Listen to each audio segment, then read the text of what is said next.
聽到朝頭早有4隻香蕉，就好興奮，好興奮。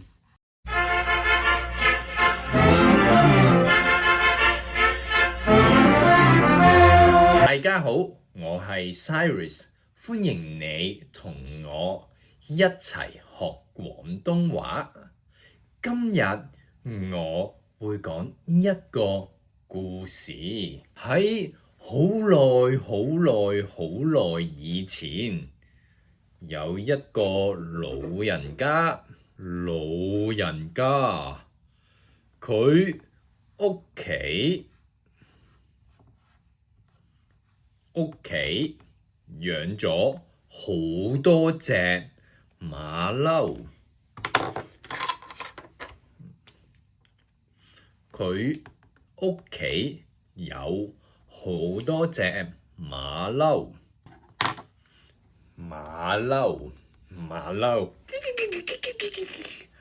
佢養咗好多隻，唔係一隻，唔止一隻，而係有10隻馬騮。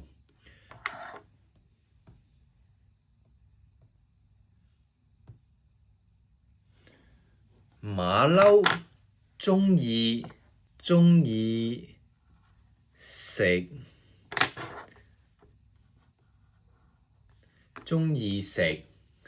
啲咩呢？馬騮鍾意食香蕉。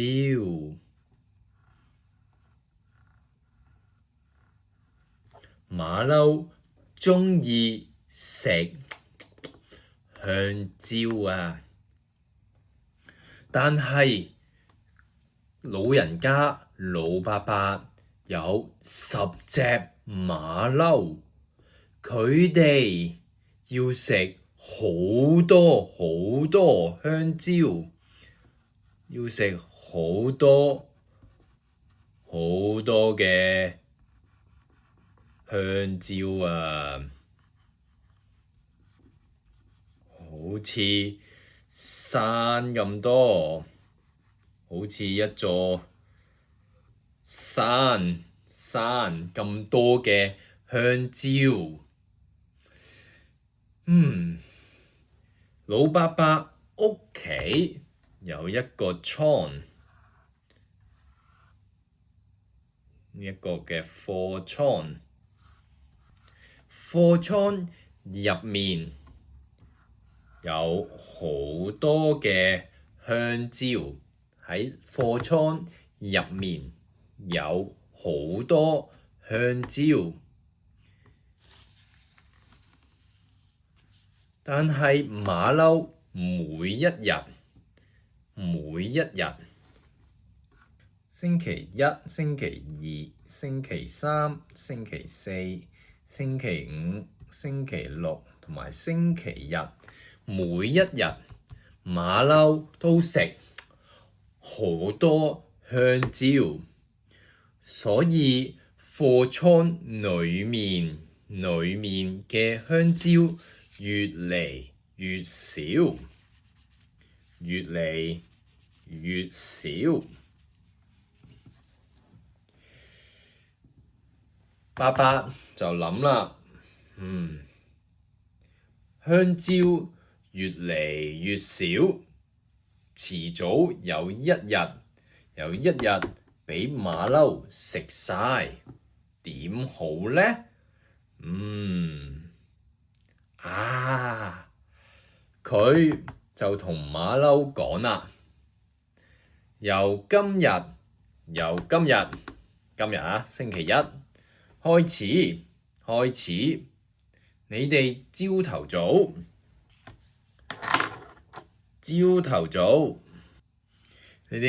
你哋朝頭早有3隻香蕉，去到夜晚就有4隻香蕉可以食。有冇問題？啲馬騮好嬲。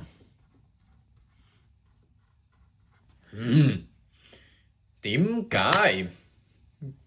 解朝頭早得3隻香蕉咁少？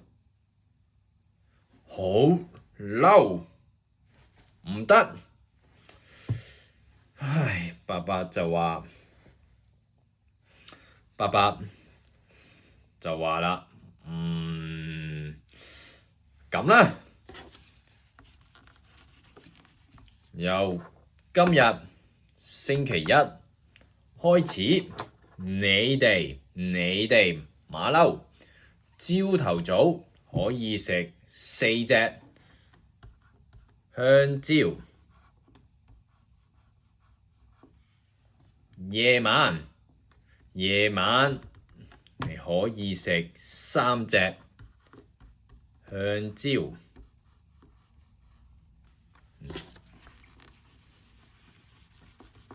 3隻香蕉，有冇問題？馬騮聽到朝頭早有4隻香蕉，就好興奮。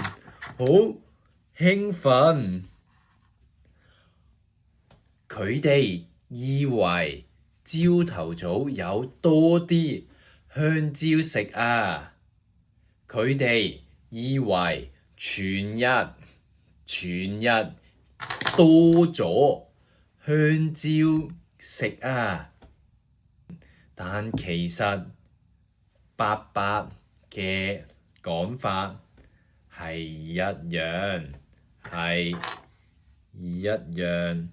都係咁多香蕉。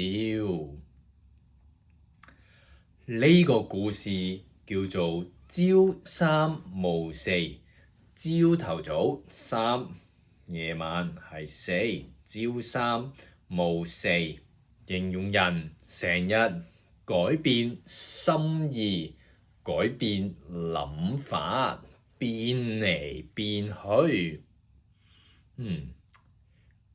希望你哋會鍾意呢一個故事。